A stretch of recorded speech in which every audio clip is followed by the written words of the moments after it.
আগামীকাল অক্ষয় তৃতীয়া আর এই বিশেষ দিনেই দীঘার সমুদ্র সৈকতে শুভ উদ্বোধন হতে চলেছে জগন্নাথ মন্দির। আর এই মন্দির উদ্বোধনকে ঘিরে ইতিমধ্যেই এক উৎসবের আমেজে মেতে উঠেছে গোটা বাংলা।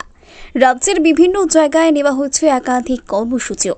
আর রাজ্য সরকারের উদ্যোগে দীঘায় এই জগন্নাথ মন্দির নির্মাণের জন্য মুখ্যমন্ত্রীকে শুভেচ্ছা জানাতে এক কর্মসূচি গ্রহণ করে মন্দির নগরীর নবদ্বীপ ধামের গৌড়ীয় বৈষ্ণব সমাজের তরফে। মঙ্গলবার সকালে নবদ্বীপ শহরের প্রাচীন মায়াপুর চৈতন্য মহাপ্রভুর জন্মস্থান মন্দিরের সম্মুখ থেকে এক কীর্তন সহ পদযাত্রা শুরু হয়, যা শহরের বিভিন্ন পথ ঘুরে শহরের সরকারপাড়া স্থিত রবীন্দ্র সাংস্কৃতিক মঞ্চে সমাপ্তি হয়। এদিনের এই কর্মসূচিতে উপস্থিত ছিলেন নবদ্বীপ গৌড়ীয় বৈষ্ণব সমাজের বিভিন্ন আধিকারিক সহ শহরের অসংখ্য সাধু, বৈষ্ণব ও সাধারণ মানুষ।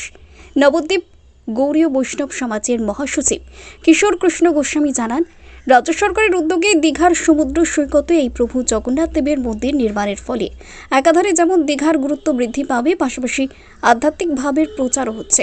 আর এই কারণেই মুখ্যমন্ত্রীকে শুভেচ্ছা জানাতে এদিনের এই কর্মসূচি।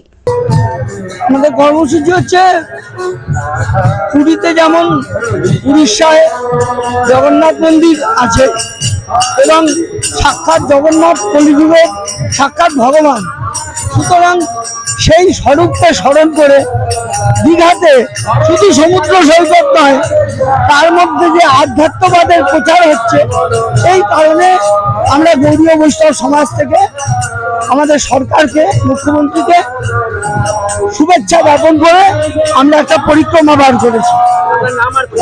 আমার নাম কিশোর কৃষ্ণ গোস্বামী, মহাসচিব গৌড়ীয় বৈষ্ণব সমাজ।